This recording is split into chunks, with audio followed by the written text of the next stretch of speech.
kumukuha pa ako sa isang sako ng 6. Oo, para Nakakal. mga 60, 55. Mga ganun po. Ganun ano. Opo. Tapos ngayon ilan na? Ngayon po isang sako. Isang sako na lang. Nagbawas na po kami. Nagbawas na kayo. Kaya lang, napansin nyo, nung mga naunang buwan, yung itlog ninyo maliliit, ano? Pero ngayon malalaki na. Opo. Medyo may kalakihan na. Yun yung kagandahan eh. Kahit na medyo kumunti yung production natin, okay lang kasi yung feeds naman natin nagbawas. Hindi nila gaanong maubos na yung dating binibigay natin. Which is, kapag low man, 115 grams. So dapat kasi sa inyo, 57.5 kilos ang kakainin nun. Dahil 500 yung manok nyo. Ngayon, 50 na lang yung kinakain. Pero dati, ilan yung nung kalakasan, nakaka-16 ba kayo? Opo, na-16 naman. Nag-16.5, hindi naman. Yeah. Mahigit sa 16. Mahigit. Oo. Kaya lang maliit. Medyo lang. Kasi nga, syempre, bago yung manok natin. Pag tumatanda, lumalaki yung itlog. Opo. So ngayon, yung itlog nila, medyo more on, na kayo siguro ngayon, medium large na. Medium large na po. XL na po. O, XL na. Isa po nagkaroon pong literang binakuha ni Jumbo. O, jumbo. Na isang kaibigan nila. Ayun. So yun yung doon. Yun yung kagandahan. Kumbaga sa siso, dati nakaganyan, which is okay naman. Tapos medyo pumantay na ganon.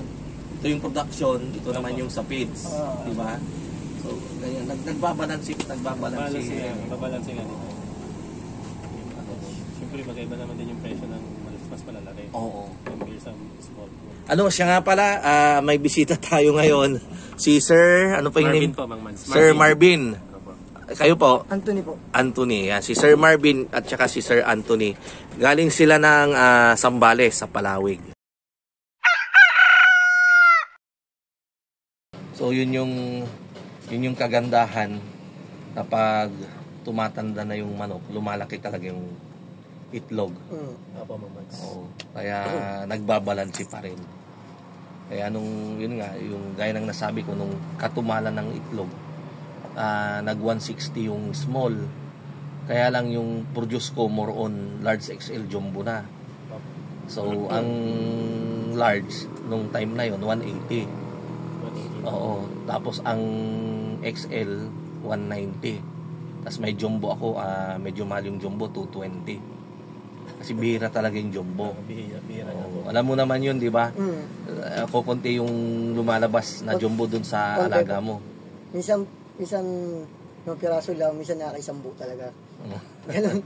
Pag ganun lang po siya. Pero kung marami talaga large, nakarami na po siya ng large. Kumusta naman yung yung pag-aalaga nyo doon? Kumusta yung mga manok nyo? Okay naman po. Kaso minsan lang talaga pag kainitan talaga nakakaroon ng stroke. Yun. May mga paisa-isa Okay. Paisa-isa lang naman. Tapos minsan hindi mo rin talaga maiwasan kahit nagaano natin sinundan yung lighting program, may paisa-isa din na yung pumuputok yung puwet meron din. Yan. Hindi po talaga maiwasan na. Hindi maiwasan. Hindi rin talaga maiwasan yung bigla na lang namatay. May mga paisa-isa rin ganon, na hindi natin alam yung cause ng kinamatay.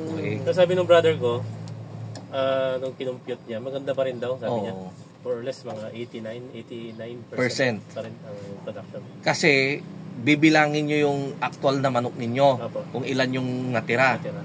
And then, kung ilan yung produce, divided by actual na bilang nila. Huwag tayong mag-base doon sa original na 504. Tama. Yan. So, rin talaga. Tsaka,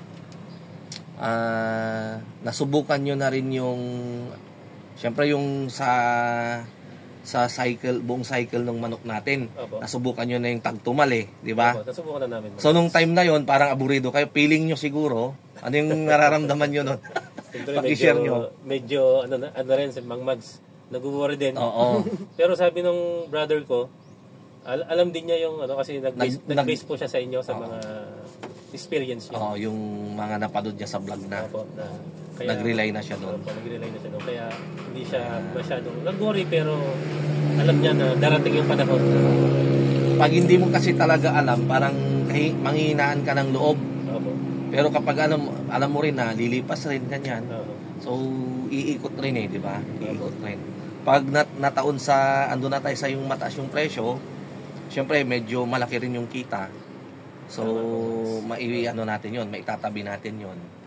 Ayan. So saka hindi naman dumating sa point na yung sobrang negative, bagsak. yung negative sobrang bagsak. Pero pa ring ROI kahit paano. Sabi nung brother ko, importante sabi niya, may pagpakain tayo, may konting okay pa rin. Maganda naman kasi darating yung time na makakabawi tayo. Kasi ang mabilis lang po ang transition Nang bibilang ka lang ng mga 2 to 3 months, maganda na naman ang peak ng price ng mga itlog natin mga months. Kaya tumataas na naman. Ayan. Si Sir Marvin, partner niya yung utol niya, si Sir Jams, nasa isang seaman Opo, isang seaman. Anong sinasakyan nila, cargo ba? Tanker po siya. Tanker. Yan kasi po yung pagbabarko parang 3 kategory yan, yung more on yung passenger or yung cruise ship, and then yung tanker at saka yung cargo. Pag sinabing cargo, ang karga po nung barko more on container van. Yung man ang gagaling sa iba't ibang bansa, sa Russia, sa US, sa Japan, depende sa biyahe at depende kung ano yung ikakarga. Ngayon kapag tanker, alam ko pasentabi sa mga subscriber natin na seaman kasi marami tayong viewer na seaman. So doon lang sa mga hindi pa nakakaalam. Kapag tanker naman, ang binabiyahe po nila ay crude oil na nanggagaling more open sa sa Saudi Arabia, ganyan, tas dinadala sa iba't ibang panig ng mundo. So si Sir Jams ay isang seaman na sa isang tanker ship.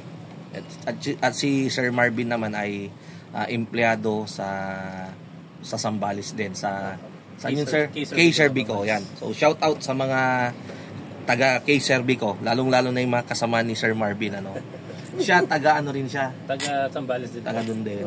Yan, siya po yung kanilang farm manager. Yan. So yun yung mga diyan. Kapag baguhan ka talaga, medyo panghinaan ka ng loob. Pero sa negosyo kasi talagang talagang ganun talaga, di ba? Hindi palaging hindi palaging kabig. Kahit sa amin sa business ng company, may mga panahon na medyo pero babawi naman. Oo. So sila po ay sumadya dito para mag-fully paid dun sa kanilang order na RTL na pang April 24. Ayan, so hirap po kasi silang makapag online sa atin kasi mahina daw yung signal, kaya aburido sila, sumadya tuloy sila rito. Ayan, so galing sila ng Zambales. Anong oras kayo umalis dun, sir? 4 a.m. 4 a.m. 4 a.m.